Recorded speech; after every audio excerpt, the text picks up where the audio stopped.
মেক্সিকোর গুয়াদালাজারার রাত ছিল রহস্যময় নীরবতার চাদরে ঢাকা।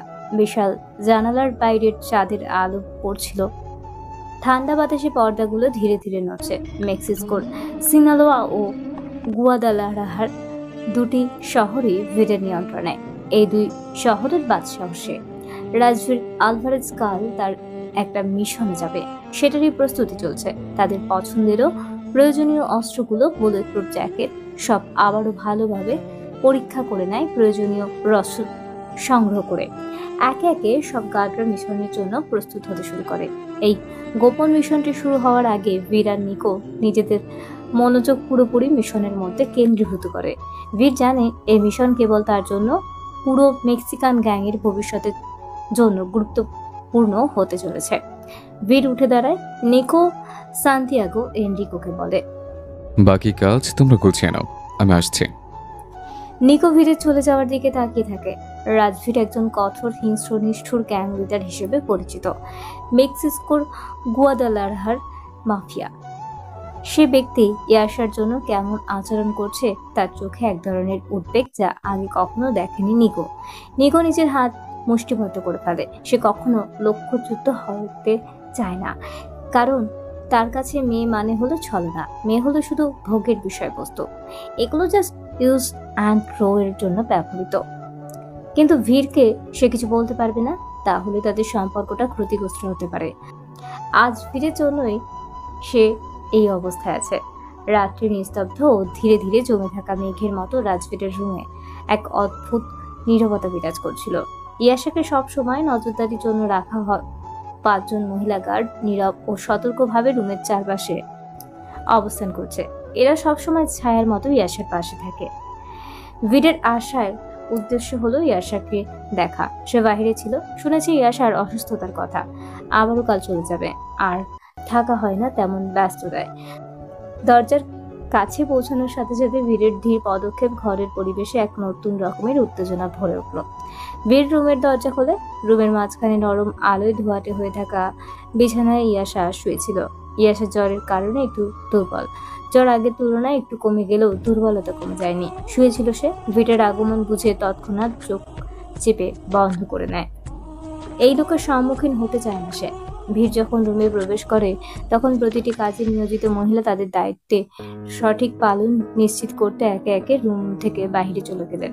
শুধু একজন থাকলো। তাদের আচরণ ছিল এক ধরনের সংক্ষিপ্ত কিন্তু যথেষ্ট সম্মান প্রদর্শনের মতন। রুমের এক কোণে একজন মহিলা গার্ড, মারিয়া এলেনা, ভিড়ের দিকে মুখ করে শান্ত কণ্ঠে বলল, বস, ম্যাম কিছু খাননি, যেমনটা আজকে রাতের রুটিনের অংশ ছিল। ভিড় ধীর কণ্ঠে কিন্তু দৃঢ় স্বরে বলল, বাইরে যাও। গার্ড বিনা বাক্যে মাথা ঝুঁকিয়ে আদেশ পালন করলো। দ্রুত রুম থেকে বেরিয়ে গেল। বীর ইয়াশার কাছে গিয়ে দাঁড়িয়ে কপালে হাত রাখে। শরীরের তাপমাত্রা বোঝার পরই তার চোয়াল শক্ত হয়ে যায়, তার হাতের আঙুলগুলো মুষ্টিবদ্ধ হয়ে ওঠে। যদি অন্য কেউ অসুস্থ হতো সে একেবারে ফিরেও তাকাতো না, কিন্তু এটা ইয়াশা। রাগ তার গলার স্বরও ফুটে ওঠে, খাওনি কেন? তবে সেটার বরফের মতো ঠান্ডা নিয়ন্ত্রণ থাকে। তার কণ্ঠস্বর নিম্ন, গভীর কিন্তু প্রচন্ড চাপ আর আগে ঠাসা। ইয়াশা চোখ বন্ধ রেখেই শুনতে পায়, কিন্তু উত্তর দেয় না। তার নীরবতা ভিড়কে আরো ক্ষুব্ধ করে তোলে। সে তখনই দরজার দিকে তাকিয়ে গার্ডদের উদ্দেশ্যে চেঁচিয়ে গর্জে ওঠে, তোমরা 5 জন কি করছিলে? যদি ওর কোনো ক্ষতি হয় তাহলে কেউ বেঁচে থাকবে না, মনে রেখো। তার হিংস্র রাগে গার্ডরা ভয়ে নড়ে ওঠে, কিন্তু মাথা নিচু করে থাকে, ক্ষমা চায় এবং তারা জানায় তারা অনেক চেষ্টা করেছে, কিছুতেই ইয়াশাকে কিছু খাওয়াতে পারেনি। এরপর ভিড় আবারও ইয়াশার দিকে তাকায়। তার চোখে রাগ থাকলেও ভেতরে একরকম অস্থিরতা কাজ করছে। সে ঠান্ডা গলায় বলে, তুমি জানো আমি পছন্দ করি না যখন তুমি নিজের যত্ন নাও না। আমার সহ্য হয় না এই ছায়া, কেন বারবার অবাধ্য আমার? তার কণ্ঠে হুমকির ছায়া স্পষ্ট। ইয়াশা তখনও চোখ বন্ধ করে শুয়ে আছে, যেন কিছুই শুনতে পায়নি। ভিড় গভীর শ্বাস নেয়, নিজেকে নিয়ন্ত্রণ করার চেষ্টা করে। সে জানে তার রাগের ভয়ানক দিকটা এখানে প্রকাশ করা যাবে না, এখন সে অসুস্থ। তাই সে হাত বাড়িয়ে ইয়াশার গালের পাশে আলতো ছোঁয়া দেয়। তারপর ঠান্ডা গলায় বলে, চোখ খোলো ছায়া, এখনই। তবে সে জানে ইয়াশা সহজে তার আদেশ মানবে না, আর এটাই তাকে আরো বেশি অধৈর্য করে তুলেছে। ইয়াসার মুখের দিকে তাকিয়ে তার চোয়াল শক্ত হয়ে গেল। মেয়েটার গাল লালচে, নিঃশ্বাস ধীর, জ্বরের কারণে হয়তো দুর্বল হয়ে গেছে, কিন্তু তবুও সে ভীরকে পাত্তা দিচ্ছে না। ভীর ঠান্ডা গলায় বলল, আবারও বলছে, চোখ খোলো। আমি 1 থেকে 3 পর্যন্ত কাউন্ট করব। এরপরও যদি তুমি চোখ না খোলো, তারপর কি হবে সেটা তুমি ভালো করে জানো। তুমি শুনতে পাচ্ছ? আমি জানি। 1, 2। এবার খানিকটা জোরেই বলে ভীর কথাটা। কোনো সাড়া নেই। ইয়াসার ভীরের ধৈর্য ধীরে ধীরে ছিঁড়ে যাচ্ছিল। সে এবার আরো কঠিন কণ্ঠে বলল, 3। ইয়াসা চোখ বন্ধ রেখে শ্বাস নিল, কিন্তু নড়ল না। ভীর আর এবার সহ্য করতে পারল না। এক ঝটকায় সে বিছানার পাশে বসে সামনে ঝুঁকল। তার হাত বাড়িয়ে ইয়াসার চিবুক ধরে টান দিল। ইয়াসা চোখ বন্ধ করে ধপ করে খুলে গেল। তার চোখে ভয় জ্বলজ্বল করছিল, কিন্তু সে মুখ শক্ত করে রাখলো। ভীরের চোখ দুটো শিকারীর মতো গভীর আর রাগী আর ভয়ঙ্কর। তুমি কি আমার আদেশ অমান্য করছিলে? ভীর ধীর অথচ হুমকি স্বরে বলল। ইয়াসা কিছু বলল না, কিন্তু গলার নিচ দিয়ে একটা ছোট্ট নিঃশ্বাস বেরিয়ে এলো। হাত বুলালো ভীর ইয়াসার গলায়। তার আঙুল ঘোরাঘুরি করছে ইয়াসার শ্বাস নালিতে। সে ক্ষিপ্ত গলায় বলল, তুমি অসুস্থ আর তবুও জেদ ধরে আছো? ইয়াসা এবার আস্তে করে বলল, আমি ঘুমাচ্ছিলাম। ভীর হেসে ফেলল, কিন্তু সেই হাসিতে ভয় লুকিয়েছিল। ঘুমাচ্ছিলে? আমি যদি তোমাকে ছুঁয়ে না দিতাম, তাহলে কি তুমি আরো 1 ঘন্টা আমার সাথে নাটক চালিয়ে যেতে? ইয়াসা এবার চোখ সরিয়ে নিল, কিচ্ছু বলল না। ভীর গভীর শ্বাস নিয়ে নিজেকে সামলে নিল। সে ধীরে ধীরে বলল, তুমি জানো না ঈশা, আমি কি করতে পারি যখন আমার রাগ ওঠে। কিন্তু ভাগ্য ভালো, আমি তোমার উপর সেটা এখন দেখাতে চাই না। এখন চুপচাপ কিছু খাও, নাহলে আমি নিজের হাতে খাওয়াবো। তখন কিন্তু পরিস্থিতি তোমার জন্য আরো কঠিন হবে। তার চোখের কোনো মজা ছিল না। এটা একটা আদেশ। আর ইয়াসা জানতো, সে যদি বীরের কথা না মানে তাহলে সত্যি নিজের মতো করে তার কথা মানিয়ে নেবে, যা পরিণতি সে কল্পনা করতেও চায় না। ইহা সুপের বাটি তুলে নেয়, কিন্তু তার চোখে এক ধরনের অসহায়তা। শরীরটা দুর্বল হয়ে পড়েছে, মাথা ঘুরছে, আর খাওয়ার কোনো ইচ্ছা নেই। সে সুপের দিকে তাকিয়ে একটু কলা খাঁগারি দিয়ে বলে, আমি পারছি না। পারবে, খাও। আর যদি মনে করো যে তুমি খেতে পারবে না, তাহলে আমি তোমার জন্য অন্য কিছু ব্যবস্থা করব। তুমি কি চাইছো তোমার এই 5 জন গার্ড শাস্তি পাক? ভীরের গলায় এমন একটি সুর ছিল যে ইয়াসা আর কোনো কথা প্রতিবাদ করতে পারেনি। সে শুধু কিছুক্ষণের জন্য মাথা ঝুঁকিয়ে রেখে ধীরে ধীরে সুপে চামচ ডুবিয়ে মুখে তুলতে শুরু করলো। চোখ থেকে পানি গড়িয়ে পড়বার আগেই মুছে নেয় নাকটা। ভীর সামনে দাঁড়িয়ে রইল। তার চোখের দৃষ্টি এক মুহূর্তের জন্য সরে না। যতক্ষণ না ইয়াসার পুরোটা খাচ্ছে, ভীর তাকে কোনো ছাড় দিবে না। তার শাসন স্পষ্ট, ইয়াসা যতটা অসুস্থ হোক না কেন, তার আদেশ তাকে মেনে চলতেই হবে। তাকে সুস্থ থাকতে হবে। এই মেয়ে অসুস্থ হলে তার ভালো লাগে না। নতুন ভোরের নরম আলো জানালার ফাঁক গলিয়ে ঘরে ঢুকছে। সোনালি রোদের কোমল স্পর্শ গালে লাগতে ইয়াসার ঘুম ভেঙে যায়। ইয়াসার চোখ মেলে চারপাশ দেখে। বিছানার নরম চাদরে উষ্ণতা তখনও শরীরে লেগে আছে। হাত বাড়িয়ে মোবাইলের সময় দেখে নেয়, তারপর আস্তে আস্তে উঠে দাঁড়ায়। আজ কলেজে যায়নি, কালকে একটা অ্যাসাইনমেন্ট আছে। রাত জেগে সেটাই করছিল, এই জন্য ঘুম ভাঙেনি সকালে। সকালের 8টার দিকে পুরো পরিবার নাস্তার জন্য নিচে নেমেছে। আদনান সাহেব গিয়ে তার চেয়ারে বসলেন। আজকে স্পেশাল নাস্তা সবার জন্য। এটি কাল রাতে ইয়াসা বলে দিয়েছিল সকালে যেন এটাই রান্না হয়। রান্নাঘর থেকে ভুনা খিচুড়ি, ভাজা ডিমওয়ালা ইলিশ মাছ, ডিম ভুনা এনে টেবিলে সাজাচ্ছেন সাইমা রহমান, ইয়াসার মা, আর জান্নাত ইয়াসার বড় ভাইয়ের বউ। আবির আর আদ্রিয়ানও নেমে আসে নিচে। আবির একেবারে রেডি হয়েই নামে, তার অফিসে যেতে হবে। আদনান সাহেব বললেন, যাবে নে, ও তো মিস দেয় না তেমন। আর আমার মেয়ে ব্রাইট স্টুডেন্ট, তোমার ছেলের মতো ফাঁকিবাজ না।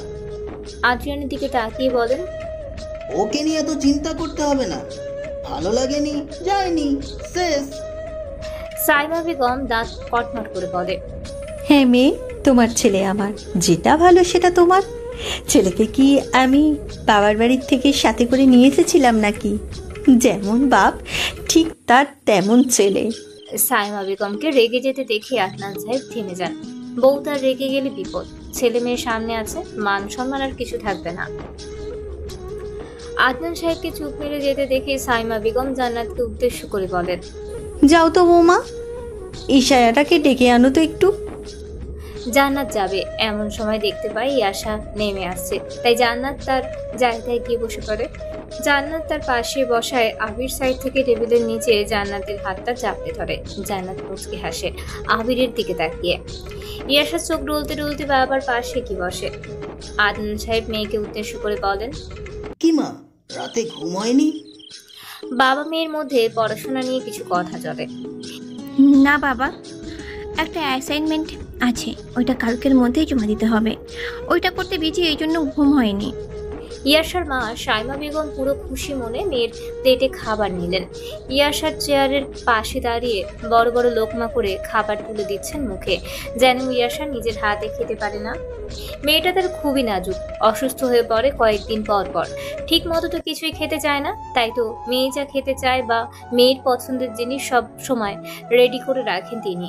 মেয়েকে নিজের হাতে খাইয়ে দিলে যেন তিনি শান্তি পান। তার খুব আহ্লাদের মেয়ে, অবশ্য মায়ের থেকে বাবার বেশি আদুরে সে। মেয়েটাকে তো ছোট থাকতেই হারিয়ে ফেলেছেন তিনি, ভাগ্যের জোরে ফিরে পেয়েছিলেন।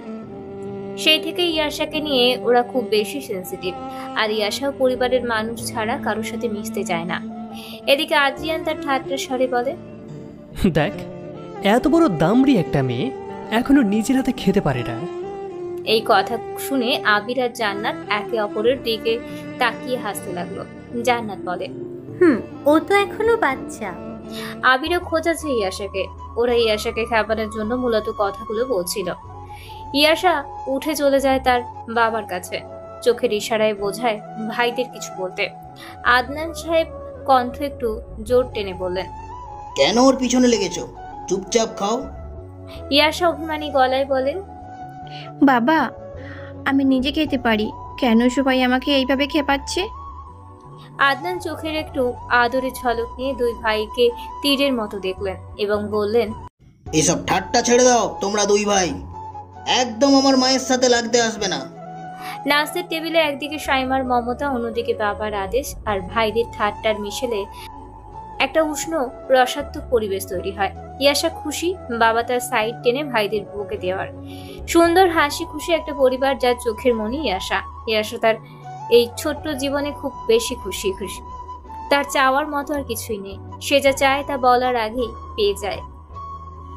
মেক্সিকোর গুয়াদালাহারা, যেখানে মৃত্যু একমাত্র সত্য। সিনালোয়া আর গুয়াদালাহারার দুটো শহর ইজিদের নিয়ন্ত্রণে, যেখানে বিশ্বাসঘাতকতা নিত্য দিনের খেলা। এখানে মাফিয়ার সবচেয়ে বেশি ক্ষমতাধর, এখানে রক্তের দামে চুক্তি হয়। আর এই শহরের সবচেয়ে ভয়ঙ্কর মানুষ ভির আলভারেজ। কেউ তার দিকে চোখ তুলে তাকানোর সাহস করে না, আর না কেউ তার বিরুদ্ধে কথা বলার ক্ষমতা রাখে, কারণ যারা রেখেছে তারা এখন মৃত। ভিরের বাবা রিকার্ডো আলভারেজ ছিলেন সিনলোয়া কার্টেলের শক্তিশালী মাফিয়া। তিনি দীর্ঘদিন ধরে সিনালোয়া শহর নিয়ন্ত্রণ করেছেন। তবে ভির শুধু বাবার ছায়ায় বড় হয়নি, সে নিজেও ভয়ঙ্কর ঠান্ডা মাথার কিলার এবং একে নিখুঁত স্ট্র্যাটেজিস্ট। মাফিয়া জগতে ঢোকার পর ভির ধীরে ধীরে সিনালোয়া পুরোপুরি দখল নিয়ে নেয় এবং তার সাম্রাজ্য গুয়াদালাহারা পর্যন্ত প্রসারিত করে। সে তার বাবার থেকেও বেশি ক্ষমতাধর হয়ে ওঠে এবং তার স্বপ্ন সে একদিন পুরো পৃথিবীতে রাজ করবে। ভিরের জীবন ভালোবাসাহীন, অনুভূতিহীন। সে শুধু আগুনের মাঝে দাঁড়িয়ে থাকা এক শাসক। সে জানে ভালোবাসা দুর্বলতা, আর দুর্বলতা মৃত্যুর সমান। অন্ধকার সাম্রাজ্যের অধিপতি ভির ভয়ঙ্করতম নাম, এমন এক ব্যক্তি যার কাছে ক্ষমতা, প্রতিশোধ আর রক্তের গল্প লেখা আছে। সে এমন এক রাজা যার কোনো হৃদয়ের টান নেই, কোনো দুর্বলতা নেই, কিন্তু এক রাতেই সব বদলে যায়। রক্তে লেখা প্রতিশোধ। ভিরের বাবা একজন কিংবদন্তি মাফিয়া লিডার রিকার্ড আলভারেজ। প্রতিদ্বন্দ্বী মাফিয়া গ্রুপের টার্গেটে মারা যায়। তারা ভেবেছিল এই এক হত্যাই আলভারেজ সাম্রাজ্যের পতন শুরু হবে, কিন্তু তারা ভুল করেছিল। ভির প্রতিশোধের জন্য উঠে পড়ে লেগেছিল। সে একে একে সব শত্রুদের শেষ করে, তাদের পুরো গ্যাং ধরে ধ্বংস করে দেয়। আগুনে পুড়িয়ে, গুলিতে ঝাঁঝরা করে, কেটে টুকরো টুকরো করে তাদের শরীরের সব অঙ্গ প্রত্যঙ্গ। যেভাবে হোক সে প্রতিশোধ নিয়েছে। তার হাতের রক্ত ধোয়ার জন্য কোনো পবিত্রতা নেই, শুধু আছে ক্ষমতা। ভির একাকী রাজা, অন্ধকারের সম্রাট, যার নাম শুনলে পুরো মাফিয়ার সাম্রাজ্য কাঁপে। বীরের জীবনে কোনো দুর্বলতা নেই। মাকে তো জন্মের পরই হারিয়েছে, আর বাবা তাকেও হারিয়েছে বড় হওয়ার পরে। বাবার হাত ধরেই তার এই সাম্রাজ্যে আসা, আর বাবার হত্যার বদলা নিয়ে এই দুনিয়ায় পা রাখা। বীরের চারপাশের মানুষ আছে, কিন্তু তারা সবাই স্বার্থপর। তার সৎ মা আর সৎ বোন তার পাশে আছে, কিন্তু কারণ একটাই, অর্থ ও বিলাসিতা। তারা চায় তার বিশাল সাম্রাজ্য, তার সম্পদ, তার ক্ষমতা। তারা চায় বীরের মনে জায়গা করতে, কিন্তু বীর জানে তাদের মুখোশের আড়ালে লুকিয়ে আছে। তবুও সে সব নিয়ে একদমই মাথা ঘামায় না। ওদের তার জীবনে কোনো মূল্য নেই, আর ওর জীবনে যে মূল্যহীন তাকে সে গুরুত্ব দেয় না। ওরা ওর বাবার দায়িত্ব, যার কারণে ওদেরকে রেখেছে। সে অন্য দেশে পাঠিয়ে দিতে চেয়েছিল, কিন্তু তারা যায়নি। ওরা বীরের এই আলিশান বাড়ি, এই সাম্রাজ্য রাজত্ব ছেড়ে যেতে চায় না। আদ্রিয়ান অনেক কষ্টে ইয়াশাকে ম্যানেজ করে রেস্টুরেন্টে নিয়ে আসে সাফার সঙ্গে দেখা করার জন্য। সাফার কথা শুনে ইয়াশা আর না করেনি, রাজি হয়ে যাওয়ার জন্য। সাফার সাথে দেখা হওয়ার ইয়াশা একটু স্বস্তি অনুভব করে। সাফাকে দেখে ইয়াশা দৌড়ে গিয়ে জড়িয়ে ধরে। কেমন আছো আপু প্লাস ভাবি? আলহামদুলিল্লাহ ভালো, তুই কেমন আছিস? এই তো ভালো। উৎফুল্ল হয়ে জবাব দেয় ইয়াশা। আজ আমাদের সাথে বাড়ি যাবে কিন্তু? সাফা বলে, না, অন্যদিন, আজ হবে না। ইয়াশা মানে না। আদ্রিয়ানও সায় দেয় ইয়াশার কথায়। দুজন গল্প করতে করতে নিজেদের মধ্যে মিশে যায়। কিছুক্ষণ পর আদ্রিয়ান ফোন আসায় সে একটু বাইরে যায়। সাফাত তখন ইয়াশার জন্য ফ্রাইড চিকেন অর্ডার করতে যায়। ইয়াশার খুব পছন্দ এটা। ইয়াশা তখন একা। এই সময় পাশের টেবিলে বসা কয়েকটা ছেলে ইয়াশার দিকে কটাক্ষপূর্ণ দৃষ্টিতে তাকিয়ে বাজে মন্তব্য করতে শুরু করে। হে মিষ্টি মেয়ে, একটু আমাদের দিকেও তাকাও না ডার্লিং, তোমার নাম্বারটা দাও। ইয়াশার শুনে ছেলেগুলোর কথা সে দেখেও না দেখার ভান করে, ঝামেলা হওয়ার ভয়ে। কিন্তু ছেলেগুলো থামার বদলে ইয়াশাকে কিছু বলতে না দেখে আরো আশকারা পেয়ে যায়। ওরা নানান ধরনের কথা বলতে শুরু করে, বাজে অফার দেয়। ঠিক তখনই আচমকা সাফা এসে একটা জোরে চড় বসিয়ে দেয় ছেলেটার গালে। সাফা গর্জে উঠে বলে, নিজের বোন থাকলে কি ওদের সঙ্গে এমন করতে? একবার পুলিশ ডাকলে এমন শিক্ষা হবে যে সারা জীবন কোনো মেয়ের দিকে তাকানোর সাহসও পাবে না। চারপাশে সবাই ওদের দিকে তাকাতে শুরু করে। ছেলেগুলো এক মুহূর্তের জন্য থ হয়ে গেছে। ওরা ভাবেনি এরকম কিছু হবে। গালে হাত দিয়ে দাঁড়িয়ে আছে সে। ঠিক তখনই দরজার সামনে দাঁড়িয়ে থাকা আদ্রিয়ান গম্ভীর মুখে পরিস্থিতি বোঝার চেষ্টা করে। সে ধীর পায়ে এগিয়ে এসে ওদের দিকে কড়া দৃষ্টিতে তাকায়। আদ্রিয়ান হুমকি সূচক কণ্ঠে বলে, থাপড়ে গালে দাঁত ফেলে দেবো, বেয়াদব ছেলে। একটার কলার ধরে বলে, মেয়েদের সাথে অসভ্যতা করা একেবারে বেরিয়ে যাবে, বুঝেছো? এমন সময় রেস্টুরেন্টের ম্যানেজার চলে আসে। ছেলেগুলো একে অপরের দিকে তাকিয়ে দ্রুত উঠে দৌড়ে পালিয়ে যায়। ম্যানেজার সরি বলে ওদের। সাফা তখনও গরম মেজাজে ইয়াশার হাত শক্ত করে ধরে আছে। আদ্রিয়ান ইয়াশার কাঁধে হাত থেকে শান্ত করার চেষ্টা করে। চলো, এখানে থাকা ঠিক হবে না। সাফা কিছুক্ষণ চুপ থেকে মাথা নাড়ে। এরপর আদ্রিয়ান ওদের দুজনকে নিয়ে দ্রুত রেস্টুরেন্ট থেকে বেরিয়ে যায়। গাড়িতে ওঠার পর ইয়াশা কিছুটা ভয় আর লজ্জায় চুপচাপ বসে থাকে। তার অস্বস্তি লাগছে। কেন সবসময় তাকে এরকম পরিস্থিতির মাঝে পড়তে হয় ভেবে পায় না সে। বাড়ির সামনে পৌঁছানোর পর আদ্রিয়ান সাফার দিকে তাকিয়ে বলে, হ্যালো ম্যাডাম, আপনি কি রাগ করেছেন? সাফা তখনও রাগী গলায় বলে, এদের উচিত শিক্ষা দেওয়া দরকার ছিল। তুমি পুলিশে ফোন দিলে না কেন? আদ্রিয়ান হালকা হাসে। পুলিশ কল করলে ঝামেলা হতো বেবি, ইস্যু জড়িয়ে যেত। ওদের আমি দেখে নেব পরে এমনিতেই। ইয়াশা তখন ধীর গতিতে গাড়ি থেকে নেমে ভিতরে চলে যায়। সাইমা রহমান সাফাকে দেখে এগিয়ে গেলেন। কিরে, এখন তো ভুলেই গেলি, আসিসই না আমার বাসায়। মামির কথা মনেই পড়ে না, তাই না? এখনই এই অবস্থা, বিয়ের পর কি করবি? নাকি আমার ছেলেকে নিয়ে আলাদা খাবি? আদ্রিয়ান মাথা চুলকে ওদের সামনে থেকে চলে যায় নিজের রুমের উদ্দেশ্যে। সাফা কিছু বলে না। যবে থেকে তাদের সম্পর্কের কথাটা জানাজানি হয়েছে তবে থেকেই সাফার এখানে আসতে একটু লজ্জা করে। সাইমা বেগম সাফার লাল হয়ে যাওয়া মুখের দিকে তাকিয়ে বলে, আর লজ্জা পেতে হবে না, চল আজকে থাকবি আমার বাসায়। তোর মাকে ফোন দিয়ে বলবো আমি।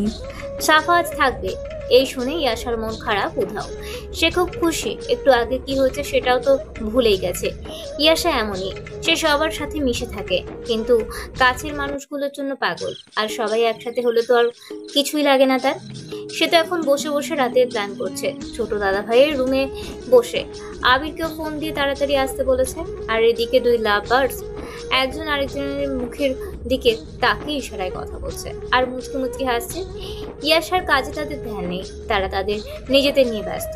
রুমের মাঝখানে একটি দীর্ঘ গ্লাসের টেবিল, যেখানে একটি সুসজ্জিত মানচিত্রের ওপর তিজুয়ানা এবং জুয়েজারাজ কার্ডেলের অবস্থা চিহ্নিত করা। ভির এর নেক্সট টার্গেট।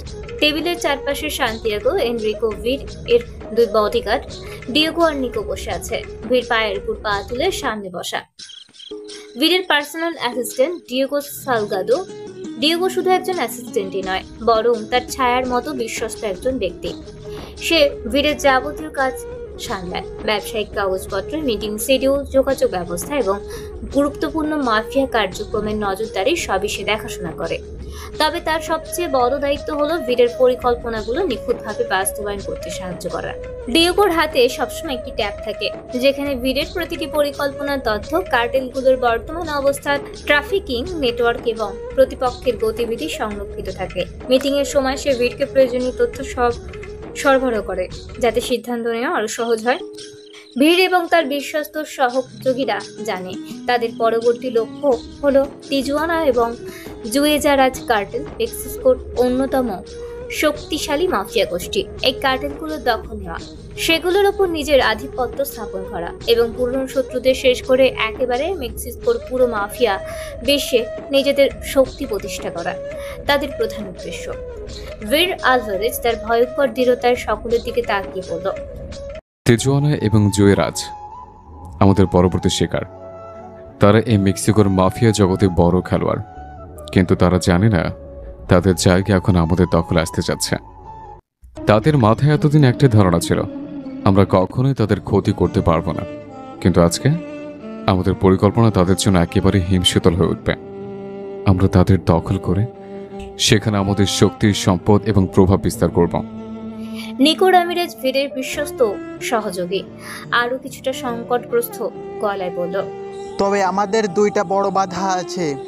তাদের নেতাদের শক্তিশালী সুরক্ষা ব্যবস্থা এবং আমাদের ভেতরে কিছু বিশ্বাসঘাতকতা আছে। আমরা যদি ভুল করি তাহলে পুরো পরিকল্পনা উল্টে যেতে পারে। ভির নির্বিকার ভাবে বলে, আমি জানি নিকো, কিন্তু এখন আমাদের সাম্রাজ্যকে বিস্তৃত করার সময়। আমরা তাদের শক্তি ভেঙে দিয়ে পুরো তিজুয়ানা এবং জুয়েরাজ কার্টেলকে আমাদের আওতায় আনব। আমাদের অস্তিত্ব এখন কেবল একটাই, ভয় ও ত্রাস তৈরি করা। আর যারা আমাদের পথ রোধ করতে চায় তাদের কবর পর্যন্ত পৌঁছাতে হবে। বাকিদের ব্যবস্থা পরে করা হবে। এনরিকো ম্যাজেন্দা বলে, তাদের নিরাপত্তা ব্যবস্থা ভাঙা আমাদের জন্য একেবারে গুরুত্বপূর্ণ। তবে যদি আমাদের ফাঁদে ফেলে তাদের মধ্যে বিভাজন সৃষ্টি করা যায়, তবে তাদের দখলে নেওয়া সহজ হবে। আমি একে একে তাদের নেতাদের, সহায়কদের, সুরক্ষা বাহিনীকে নিশ্চিহ্ন করে দেব। এনরিকোর কথা বলার সময় তার চোখে আগ্নেয়গিরির মতো তেজ ছিল, যেন প্রতিটি বাক্য তার জানা এক যুদ্ধে যাওয়ার সংকেত ছিল।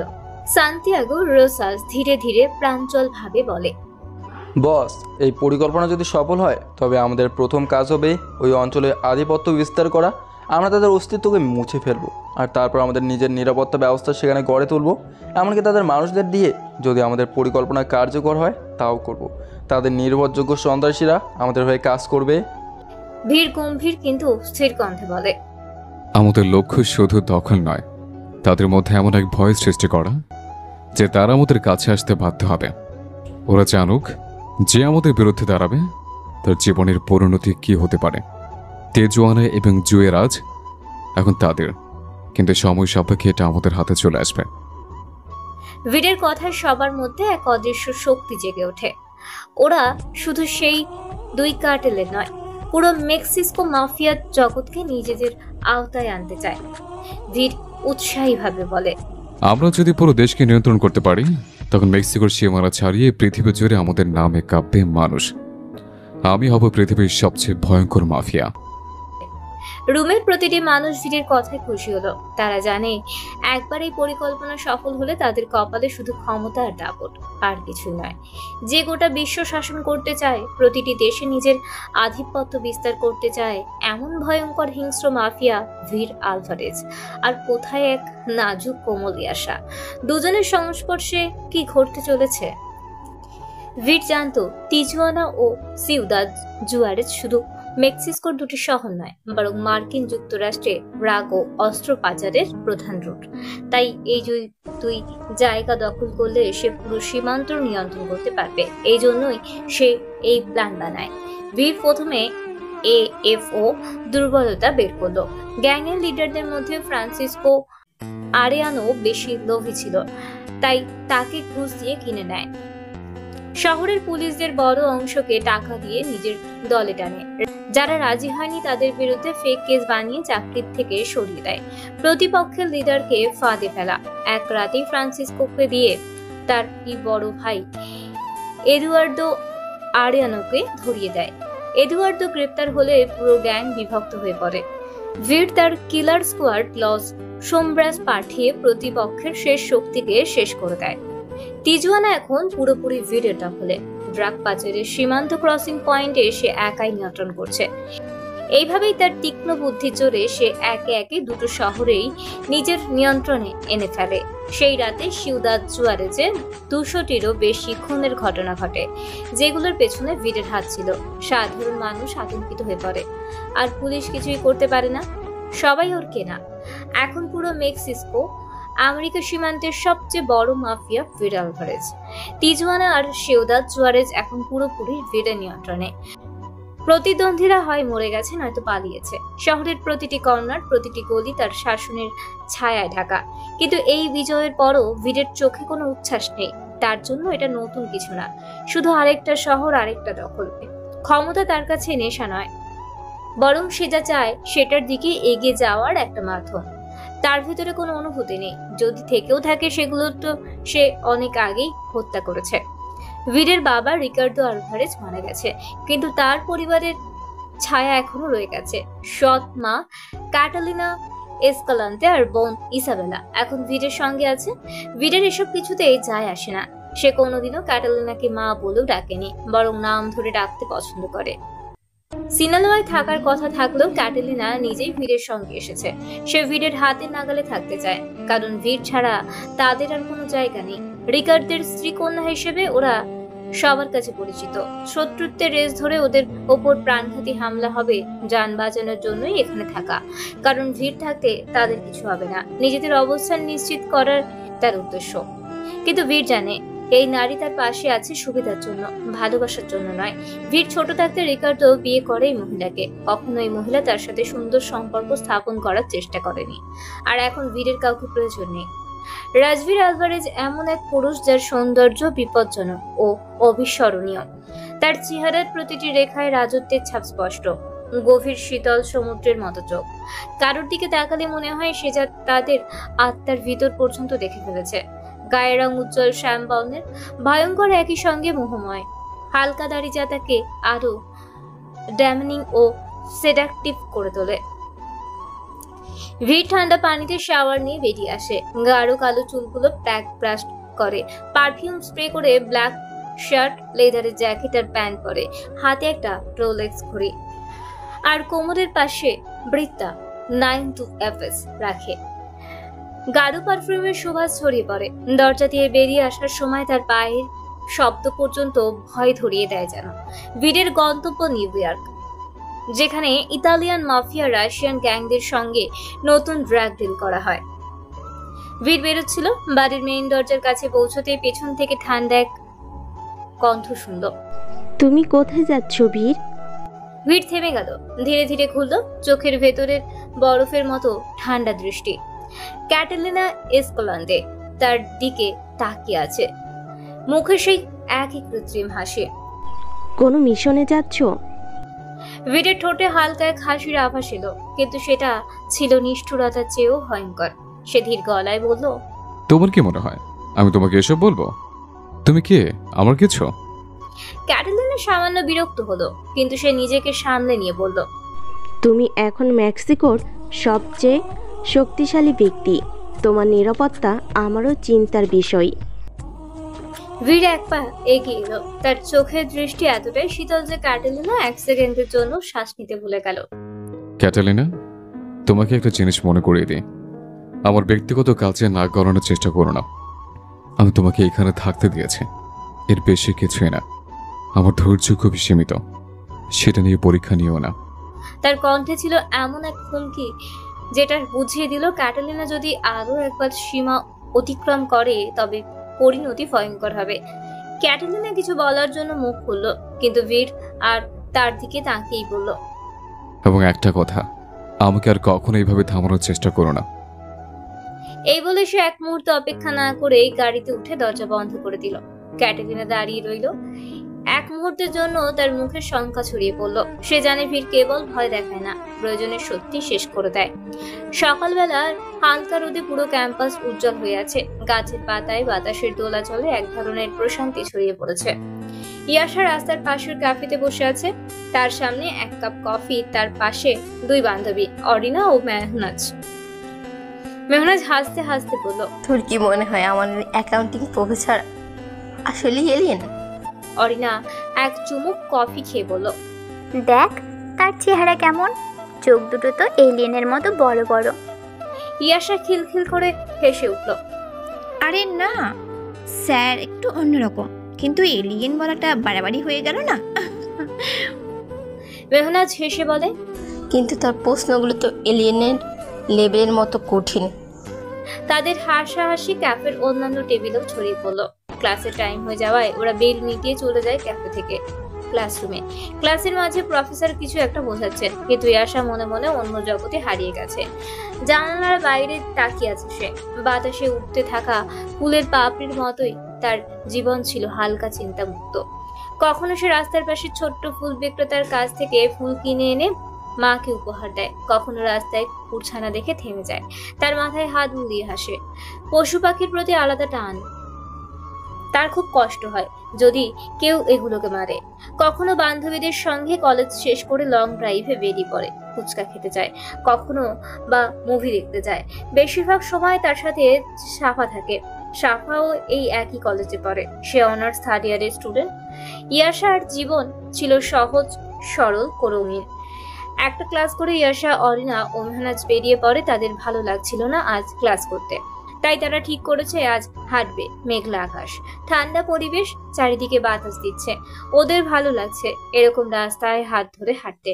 ইয়াশার খুব ভালো লাগে প্রকৃতির সাথে মিশে থাকতে। এর মাঝে অরিনা বলল, একবার আমরা কলেজ থেকে পালিয়ে সিনেমা দেখতে গিয়েছিলাম, মনে আছে? মেহনাজ হেসে বলল, হ্যাঁ, আর ইশারায় ভয়ে কাঁপছিলি যদি ধরা পড়ে যায়।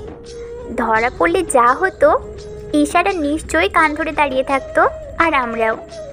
ওই দিনের কথা মনে পড়তেই সবাই হাসিতে ফেটে পড়ল। ইয়াশার দিনগুলো এইভাবেই হাসি খুশি কাটছিল। এর মাঝে রহমান বাড়িতে আরেকটা খুশির সংবাদ হলো, জান্নাত প্রেগনেন্ট। তার বড়দাদা ভাই বাবা হতে চলেছে, আর সে ফুফি। এ নিয়ে ইয়াশার খুশির শেষ নেই।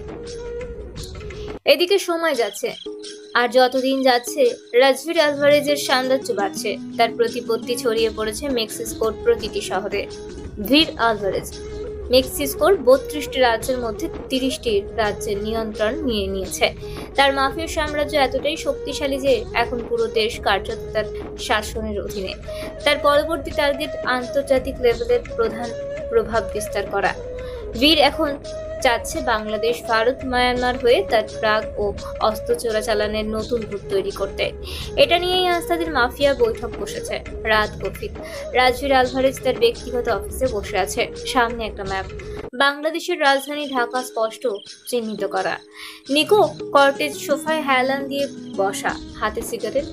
এক মুহূর্ত চুপ থেকে বলে উঠল, ভাই, বাংলাদেশে শুনেছি দারুণ জায়গা, আর ওখানকার মেয়েরা দেখার মতো সুন্দর। একবার গেলে হয়তো একটু।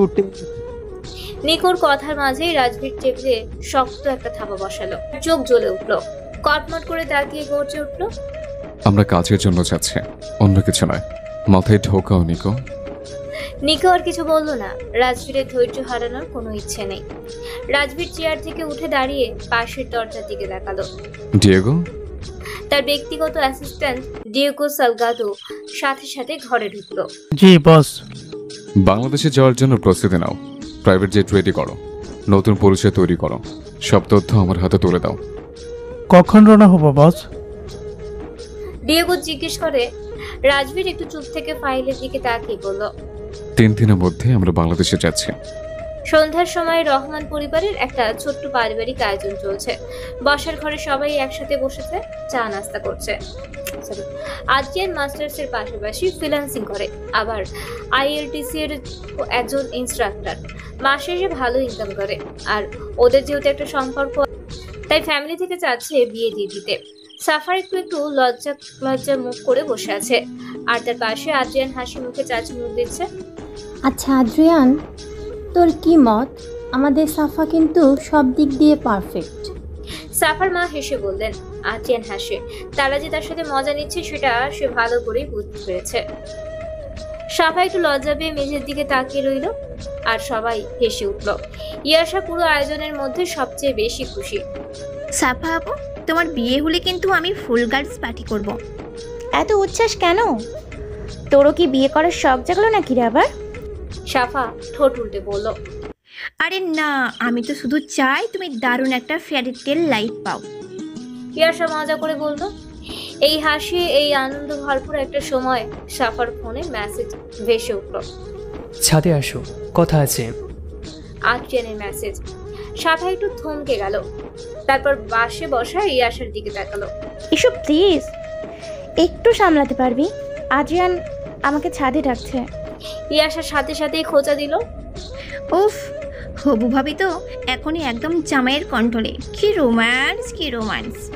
সাফা একটু লজ্জায় একটা কুশন ছুঁড়ে মারলো ইয়াশার দিকে। চুপ কর, কেউ শুনে ফেলবে। সাফা ধীরে ধীরে ছাদে উঠল। সেখানে আদ্রিয়ান এক কোনায় দাঁড়িয়ে আছে, পকেটে হাত ঢুকিয়ে আকাশের দিকে তাকিয়ে। সাফার আসার শব্দে এসে ঘুরে তাকালো, মৃদু একটা হাসি দিল। তুমি এত রাতে এখানে ডাকলে কেন? সাফা আস্তে করে বলল। আদ্রিয়ান একটা গভীর শ্বাস নিয়ে বলল, তোমার সাথে আসলে একটু নিরিবিলি কথা বলতে চাইছিলাম। সে ধীরে ধীরে এগিয়ে এলো সাফার একদম কাছে। এই মুহূর্তটা আমার কাছে সবচেয়ে স্পেশাল। আমাদের সম্পর্কটা এত সহজেই সবাই মেনে নিল, আর কয়েকদিন পর তুমি আমার হয়ে যাবে। আদ্রিয়ানের কণ্ঠটা ছিল গভীর, আন্তরিক। সাফার হৃদয় একটু জোরে ধক করে উঠল। আদ্রিয়ান হেসে বলল, আমি জানি না আমরা একসাথে থাকলে আমার জীবনটা কতটা বদলাবে, কিন্তু একটাই জিনিস জানি, তুমি থাকলে সেটা সুন্দর হবে। সাফা নিচের দিকে তাকালো। লজ্জায় তার গাল লাল লাল হয়ে উঠেছে। আদ্রিয়ান আস্তে করে তার চিবুক ছুঁয়ে দিল। তুমি লজ্জা পাচ্ছ কেন? সাফা কিছু বলল না, শুধু মৃদু একটা হাসি দিল। আদ্রিয়ান বুকে জড়িয়ে নেয় সাফাকে। প্রাইভেট জেটটি রাতের আকাশে নেমে এলো। নিচে ঢাকা শহর আলোয় ঝলমল করছে। বস, আমরা পৌঁছে গেছি। ডিয়েগো জানালো। রাজবীর প্লেন থেকে নেমে এলো, কালো শার্ট, ব্লেজার আর চোখে কালো শেড পরা। বাংলাদেশ তার জন্য নতুন এমন নয়, কাজের সূত্রে এসেছে কয়েকবার। তার চোখে কোনো কৌতূহল নেই, বরং এক ধরনের হিসেবে শীতলতা। রাজবীর ঢাকায় সবচেয়ে বিলাসবহুল 5 তারকা হোটেলে ওঠে। একটি প্রাইভেট সুইট রুম বুক করা হয় তার জন্য।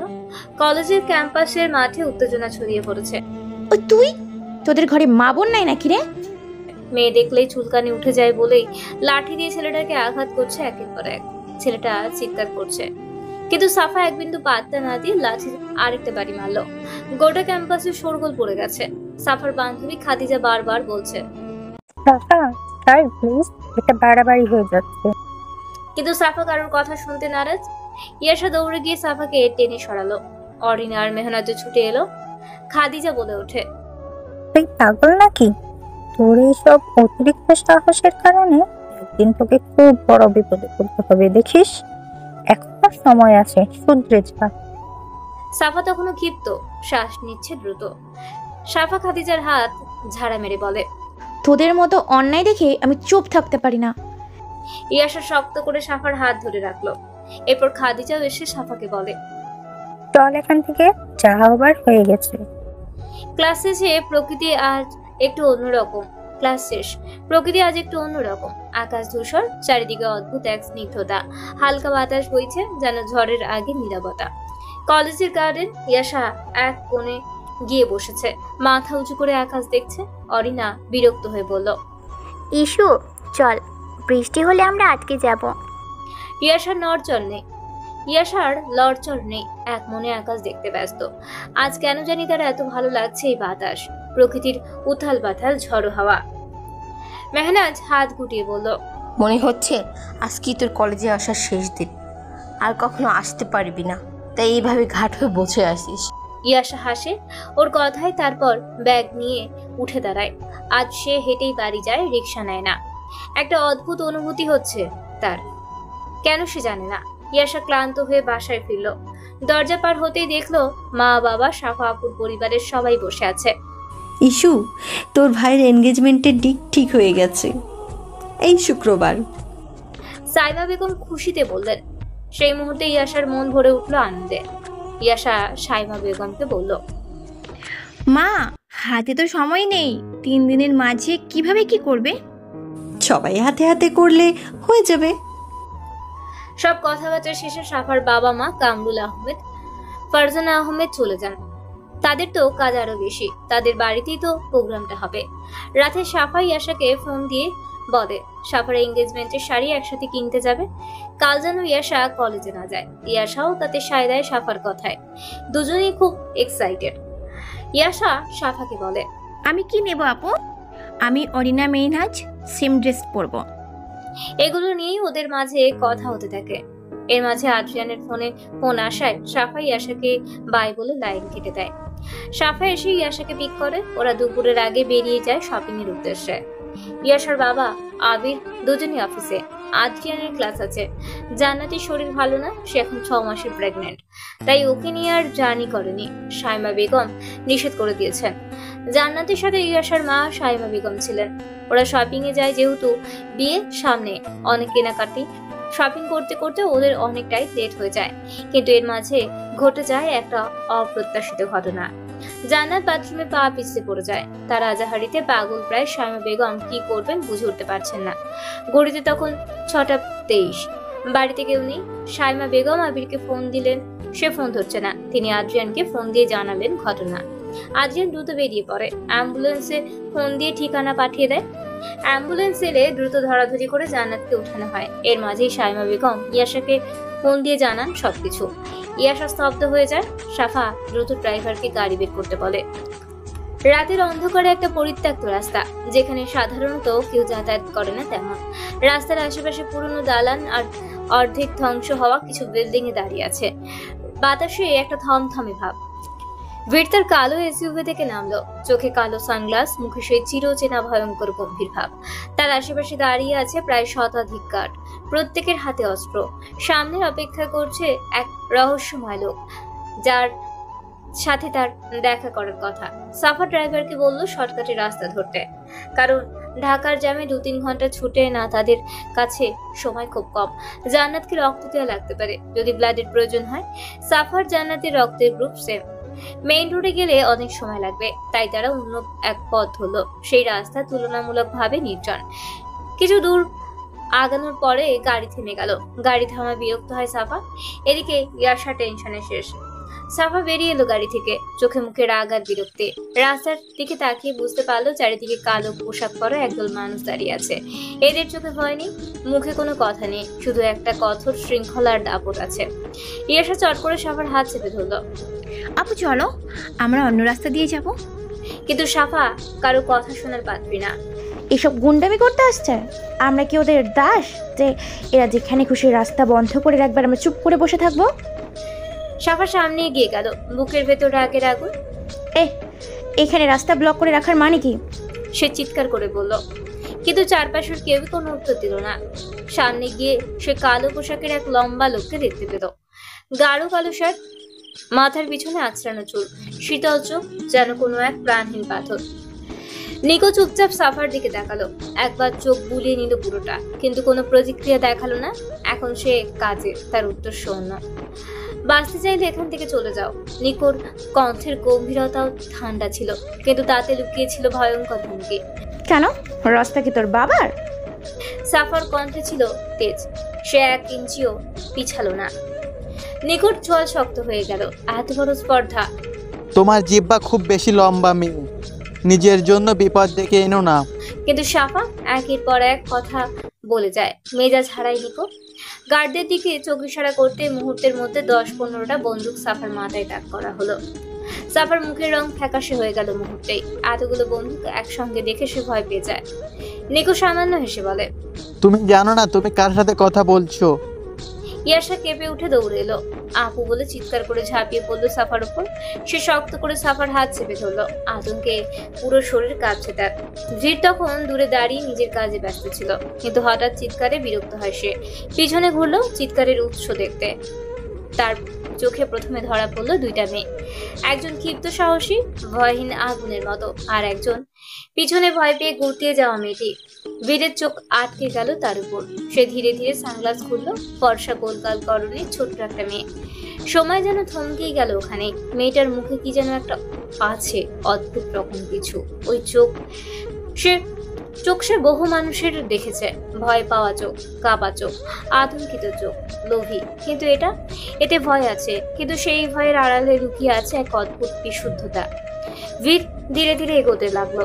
তার শিকারী চোখ ইয়াশার দিকে অদম্য আগ্রহের সাথে তাকিয়ে একটু সামান্য এগোতেই ইয়াশার ঠোঁটের সাথে লাগানো ছোট্ট তীরটায় তার নজর পড়ে। এই ছোট্ট চিহ্নে বীরের একদম ভিতর থেকে কিছু একটা জাগ্রত হয়, এক অদ্ভুত অনুভূতি, যেটা তার কঠোর হৃদয় ব্যক্তিত্বের বাইরে।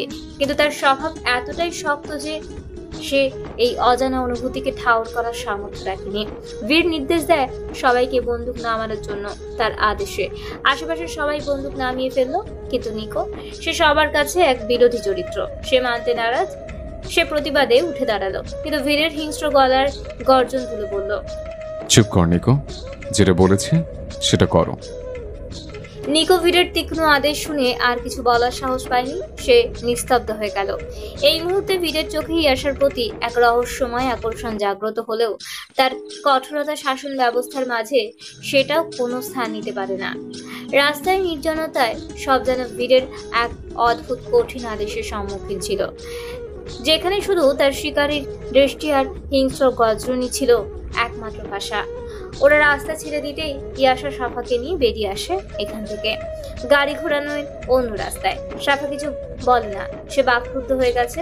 এমন পরিস্থিতিতে পড়বে সে ভাবেনি। হাসপাতালে ডাক্তার জানিয়েছে চিন্তার কিছু নেই। ওয়াশরুমে পড়ে যাওয়ার কারণে পেটে চাপ লেগেছিল। তবে আল্লাহর রহমতে মা বাচ্চা দুজনই সুস্থই আছে। কিছু ঔষধ দিয়েছে, বিশ্রাম রাখবেন। সবার বুক থেকে যেন একটা পাথর নেমে গেল। ইয়াশাও সবার স্বস্তির নিঃশ্বাস ফেল।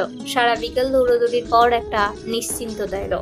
হাসপাতালের পরিবেশ, ডাক্তারদের কথার অপেক্ষার দীর্ঘ সময়ের মাঝে তারা ভুলেই গেল রাস্তায় ঘটে যাওয়া ঘটনাটা। এই দৌড়দৌড়ির মাঝে এগুলো আর মনেই হয়নি। সবাই একটা আতঙ্কের মাঝে ছিল। কিন্তু অন্যদিকে বীরের জন্য আজকের দিনটা অস্বাভাবিক। সে বাংলাদেশে এসেছে তার চোরাচালানের নতুন রুট সেট করতে, তার শক্তিশালী বিস্তারের জন্য। সেই জন্যই এই গুরুত্বপূর্ণ মিটিং। ড্রিম লাইটের নিচে বসে থাকা বীরের সামনে ম্যাপ ছড়ানো। পাশে মাটিয়াস আর কয়েকজন বসে। নিকো তার পাশে। কিন্তু বীরের মন নেই সেই মিটিংয়ে। তার মাথায় ঘুরে ফিরে ওই সন্ধ্যাবেলার দৃশ্যটা ভাসছে। সে বুঝতে পারছে না বারবার একই কথা কেন মনে আসছে। Boss, this route will be perfect. This security is work and we can. বীরের হাতের থাবা হঠাৎ টেবিলের বাজ পড়ে। সবাই চুপ। তার মেজাজ তীক্ষ্ণ, কিন্তু কারণটা কেউ জানে না। বারবার তার মনের ভেতরে ভেসে আসছে সেই মেয়ে। চোখের কাজল, ছোট্ট তেল, তার আতঙ্কিত মুখ, ভয় মেশানো গভীর চোখের চাহনি। শিট বলে হঠাৎ সে উঠে দাঁড়ায়। কাচের গ্লাস টেবিলে ছুঁড়ে ফেলে দেয়। গ্লাস ভেঙে খান খান। সবাই তাকিয়ে থাকে। মিটিং ইজ ওভার বলেই বীর রাগী পায়ে বেরিয়ে যায়। রাত গভীর। হোটেলের রুমে একের পর এক ড্রিঙ্ক করে চলেছে বীর। জানালার পাশে দাঁড়িয়ে বীর সিগারেটের ধোঁয়া ছাড়ছে, কিন্তু আজ ধোঁয়াটাও তার মস্তিষ্কে জট খুলতে পারছে না। ওই চোখ, ওই ভয়ের অনুভূতি, ওই মুখের সরলতা, ওই মেয়ে, এরকম কেউ সে আর দেখেনি। তার ভিতরে কিছু না একটা করছে, কোনো কিছুকে কাছে রাখার তীব্র আকাঙ্ক্ষা। কেন এতবার ভেসে আসছে এই দৃশ্য? বীর রাগে গ্লাস ছুঁড়ে ফেলে দেয়। সামনে রাখা কাচের টেবিলটা উঠিয়ে ছুঁড়ে মারে। নিজের ভাবনায় বিরক্ত হচ্ছে সে। নিজের চুলের মাঝে হাত চালিয়ে মুখ শক্ত করে আয়নার দিকে তাকিয়ে বলে, no, this is not happening. সে কখনো মেয়েদের নিয়ে ভাবেনি। তার জীবন কেবল ক্ষমতার খেলা, হত্যা, শাসন। কিন্তু আজ বীরের নিজের উপরই রাগ হচ্ছে। সে নিজের দিকে তাকিয়েই গর্জে ওঠে, What the hell is wrong with you, বীর? রুমে নক করার শব্দে বীর বিরক্ত হয়। চোখ বন্ধ করে কয়েক সেকেন্ড অপেক্ষা করে, তারপর গম্ভীর গলায় বলে, Come in. হোটেলের ঘরটা নরম আলোয় আলোকিত, কিন্তু বীরের মুখে কোনো অনুভূতির ছায়া নেই। বাইরের রাতের অন্ধকারের মতোই তার চোখ গভীর শীতল। দরজা খুলে এক লাস্যময়ী যুবতী মেয়ে ঘরে ঢুকে এলো। পরিপাটি সাজ, রিভেলিং পোশাক, আকর্ষণীয় সৌন্দর্য। নিকো বীরের অস্থিরতা কাটানোর জন্যই মেয়েটাকে পাঠিয়েছে, কিন্তু বীরের চাহনিতে কোনো পরিবর্তন নেই। মেয়েটা ধীর পায়ে এগিয়ে এলো, চোখে এক ধরনের আকর্ষণ জমে আছে। বীরের সামনে এসে হাঁটু কেটে বসে, হাত বাড়িয়ে বীরের পায়ের উপর হাত রাখার চেষ্টা করলো। Don't. শীতল স্বরে উচ্চারিত হলো একটি মাত্র শব্দ। মেয়েটা থমকালো, তবে থামলো না। এবার সে একটু নিচু হয়ে বীরের দিকে ঝুঁকলো। ধপ! এক মুহূর্তের জন্য বাতাস থমকে গেল। বীরের পায়ের জোরালো আঘাতে মেয়েটা ছিটকে পড়লো মেঝেতে। হতবিহ্বল চোখে সে বীরের দিকে তাকালো। বীর ধীরে ধীরে উঠে দাঁড়ালো। তার গলা ভয়ঙ্কর, গভীর আর শান্ত, কিন্তু তাতে একটা তীব্র হুমকির আভাস ছিল। বীর হাতে রিভলভার তুলে নেয়। Get the hell out before I rip you apart. মেয়েটার কিছু না বলে উঠে দৌড়ে বেরিয়ে গেল। বীরের চিৎকার শুনে তখনই দরজা খুলে নিকো ভেতরে ঢোকে, চোখে বিরক্তি, মুখে চাপা উদ্বেগ। আমি ভেবেছিলাম হয়তো এটা তোমার মুড ভালো করবে। বীর কিছু বলে না। বীর ধৈর্য হারিয়ে ফেলে, চোখের দৃষ্টি হিংস্র হয়ে উঠল, যেন সে একটা দাবা নদীর মাঝে দাঁড়িয়ে আছে। বীর গভীরভাবে শ্বাস নিয়ে নিজেকে শান্ত করার চেষ্টা করলো। এই অনুভূতি, এই চিন্তাগুলো তার জন্য একেবারেই নতুন। সে কখনো কারোর কথা এতবার ভাবেনি। এই চেহারাটা তার মাথা থেকেই সরছে না। আজ এই মেয়েটা যেন তার মন মস্তিষ্ক দখল করে ফেলেছে। তারপর একটা দৃঢ় সিদ্ধান্ত নিল, যদি এই মেয়ে তার মাথা থেকে না সরতে চায়, তবে সে তাকে নিজের সামনে রাখবে, তার আয়ত্তে রাখবে। গলায় গম্ভীর সুর এনে বীর ধীরে ধীরে নিকোকে বলল, ওই মেয়েকে খুঁজে বের করো। নিকো অবাক হয়ে বীরের দিকে তাকালো। বীর সাধারণত এভাবে কারোর ব্যাপারে আগ্রহ দেখায় না, বিশেষ করে কোনো মেয়ে। নিকো একটু এগিয়ে এসে কৌতূহলী ভাবে বলল, উইস গার্ল। বীর এবার একটু রুক্ষ স্বরে বলল, আজ বিকেলে যে দুটো মেয়ে ছিল, the one behind, the one who was begging. এবার নিকো হেসে উঠল, চোখে এক ধরনের কুটিল দৃষ্টি। তাহলে দুজনকে আসি। মেয়েটার সাহস আমার পছন্দ হয়নি, ওর তেজ আমি ভাঙবো, নিলামে তুলতে ভালো অঙ্কে টাকা উঠবে, কি বলো? বীর কঠোর স্বরে বলে, আমার শুধু ওই মেয়েটাকে চাই, ওকে আমার সামনে হাজির করো। বীর কঠোর স্বরে বলল। নিকো এবার আর কথা বাড়ালো না, সে জানায় কাজ হয়ে যাবে। নিকো বেরিয়ে যায়, কিন্তু মেয়েটাকে তো সে এমনিতেই ছাড়বে না। বীরের হাত দুটো মুষ্টিবদ্ধ করা, চোখের ভেতর এক ধরনের দখলের আগুন জ্বলছে। সে নিজেকে শান্ত করতে চাইছে, কিন্তু পারছে না। এই মেয়েটা তার মাথা থেকেই যাচ্ছে না। যদি সে তার চোখের সামনে না থাকে, তাহলে মাথা থেকেও যাবে না। এটাই সমাধান। তোমাকে আমার সামনে আসতেই হবে। বীর ধীরে ধীরে ফিসফিস করে বলল, এরপর কি হবে জানি না, কিন্তু তোমাকে বীর আলভারেজের কাছে আসতেই হবে। ইয়াশা আরাম করে মায়ের সামনে বসে আছে, কিন্তু তার মুখটা কেমন যেন অস্বস্তিতে কুঁচকে আছে। কারণ তার মা সাইমা রহমান শক্ত হাতে তার মাথায় তেল মাখিয়ে দিচ্ছেন। উফ মা, তুমি এত জোরে জোরে ঘষছো কেন? ইয়াশা অভিযোগের সুরে বলল, মুখটা একটু ফুলিয়ে। সাইমা রহমান বিরক্ত ভঙ্গিতে বললেন, এত বড় মেয়ে হয়েছিস, এখনো নিজের চুল ঠিকঠাক যত্ন নিতে পারিস না। এত সুন্দর চুল তোর, আর তুই একদম খেয়াল করিস না, দিন দিন নষ্ট হয়ে যাচ্ছে। ইয়াশা চোখ গোল করে তাকালো। মা, কালকের দিন বাদেই তো এঙ্গেজমেন্ট। আমি কত সুন্দর একটা হেয়ার স্টাইল ভেবেছি, তুমি এখন এই তেল দিয়ে আমার সব প্ল্যান ভেস্তে দিচ্ছ। সাইমা হেসে বললেন, তোর চুল যদি সুন্দর না থাকে, তাহলে হেয়ার স্টাইল কেমন করে হবে বলতো? ইয়াশা কিছু বলতে যাবে, এমন সময় টিভিতে চলতে থাকা একটা নিউজে তার চোখ পড়ে। রিমোট হাতে নিয়ে সে ভলিউম বাড়িয়ে দেয়। আজ সন্ধ্যার পর ঢাকার ব্যস্ত রাস্তার পাশে 11 জন অজ্ঞাতনামা ব্যক্তির লাশ উদ্ধার করা হয়েছে। মুখ দেখে পরিচয় বের করার কোনো উপায় নেই। যথেষ্টভাবে খুন করা হয়েছে ওদেরকে। পুলিশের সন্দেহ এটি আন্তর্জাতিক অপরাধ চক্রের কোনো কাজ। সিআইডি এবং পুলিশের বিশেষ বাহিনী ধারণা করেছে সাম্প্রতিক সময়ে মেক্সিকোর কুখ্যাত মাফিয়া সংগঠনের কিছু সদস্য বাংলাদেশে প্রবেশ করেছে।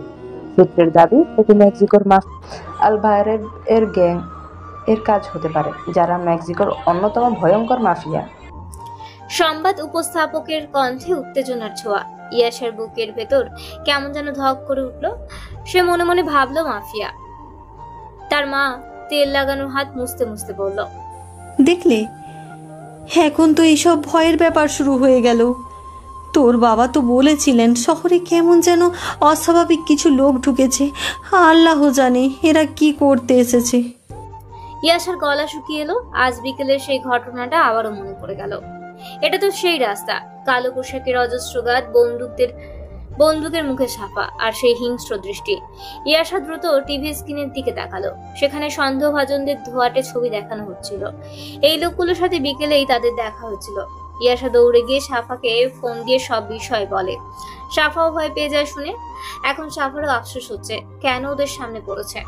কিন্তু সাফা ইয়াসাকে বারণ করে এই বিষয়ে কাউকে কিছু না বলতে। এমনিতেই জান্নাত ভাবি অসুস্থ, তার মাঝে দুদিন পর একটা অনুষ্ঠান, সবাই টেনশন করবে। ইয়াসা মেনে নেয় সাফার কথা।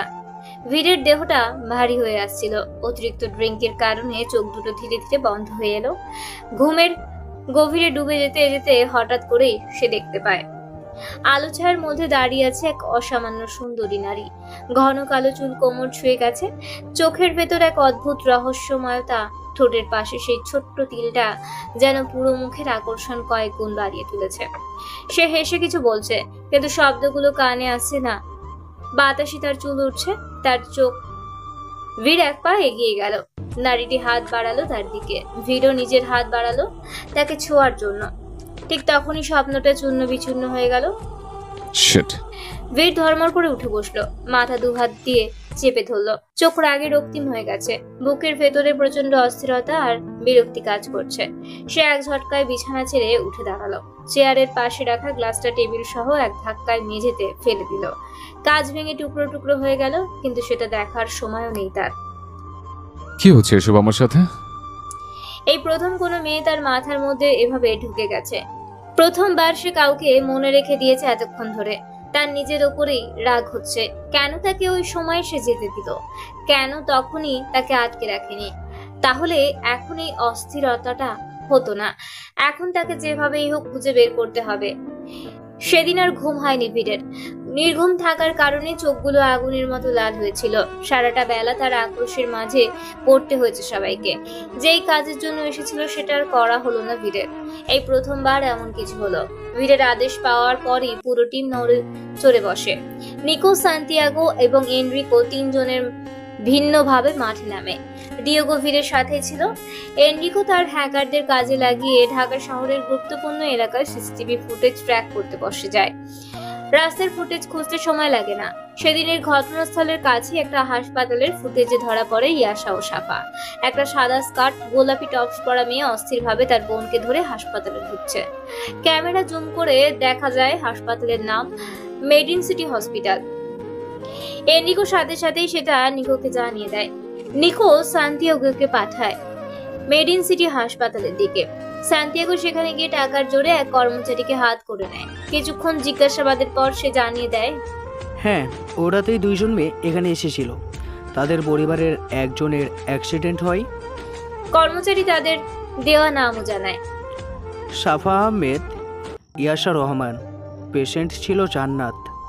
আরো অনেকেই ছিল, সবার নাম বলে। এবার ইয়াসার পুরো পরিচয় পেতে আর দেরি হয় না। মেডিন সিটি হাসপাতালের রেকর্ড ঘেটে ইয়াসার ঠিকানাপত্র পায় সান্তিয়াগো। ধানমন্ডি 15 নম্বর ব্লক সি, এটাই তাদের বাসার লোকেশন। নিকো খবর পেয়ে ঠোঁট বাঁকিয়ে হাসে। খেলা শুরু করা যাক। নিকো প্রথমেই ছুটলো ভিড়ের কাছে। দরজাটা ধাক্কালো ভিড়ের রুমের। ভিড় দরজা খুলে তাকালো তার দিকে। চোখের নিচে গভীর ক্লান্তির ছাপ, কিন্তু তবুও তার চোখে সেই আগুন জ্বলছে। নিকো ঠোঁট বাঁকিয়ে বলল, খুঁজে পেয়েছি। ভিড় কোনো প্রতিক্রিয়া দেখালো না। নিকো হাসলো। ওর নাম ইয়াসা রহমান। ভিড়ের দেহে একটা শিহরণ বয়ে গেল। আজ রাতের মধ্যে মেয়েটা তার সামনে থাকবে, তার চোখের সামনে, তার আয়ত্তে। ভিড়ের নির্দেশনা অনুযায়ী মেয়েটির বাড়ির চারপাশে গার্ড ছড়িয়ে পড়ল। মাফিয়া গার্ডরা ইয়াশার বাড়ির চারপাশে ছড়িয়ে পড়ে। তারা ছদ্মবেশে অবস্থান নেই, কেউ চায়ের দোকানে, কেউ রাস্তার ধারে পার্ক করা গাড়ির মধ্যে, কেউ সামনে শপিং মলে। প্রত্যেকেই অপেক্ষায় কখন ইয়াশা বা সাফা বের হবে। একবার বের হলেই তারা নিশ্চিত এই মেয়ে আর হাতছাড়া হবে না। হঠাৎ মারাত্মক বুক ব্যথা আর জ্বরের কারণে আজ ইয়াশা স্কুলে যায়নি। সাফার সাথে শপিং এ যাওয়ার কথা থাকলেও যেতে পারেনি। হয়তো কালকের ঘটনার জন্যই ভয় পেয়ে মেয়েটা আজ জ্বরে ভুগছে। ইয়াশার কাছে এই কষ্টটা বিরক্তি হলেও হয়তো আজকেই অসুস্থতার কারণে ওর পরিবারের সাথেও আরো একটা দিন কাটাতে পারছে, সবার আদর উপভোগ করতে পারছে। না হলে ওর উপর যার চোখ পড়েছে সে কি ওই নজর থেকে বাঁচাতে পারবে? বীর আলভারেজ, যার এক নামটাই একটা আতঙ্ক, তার হাত থেকে কি বাঁচাতে পারবে একটা সাধারণ মেয়ে? বীর তার সিগারেট ধরিয়ে জানালার বাইরে তাকিয়ে আছে। আজ বেঁচে গেলে, কিন্তু কাল, তার পরের দিন সামনে তো তোমায় পড়তে হবে baby girl. Veer Alvarez is waiting for you. কালকেই ইয়াশা রহমান তার সামনে থাকবে। সে দেখতে চায় ইয়াশাকে, সামনে থেকে দেখতে চায় কি আছে এই মেয়ের মাঝে, যার এক দেখাতে সে এতটা অস্থির হয়ে গেল। সে চাইলে এই মুহূর্তেই তাকে নিয়ে আসতে পারে, কিন্তু এটা সে করবে না।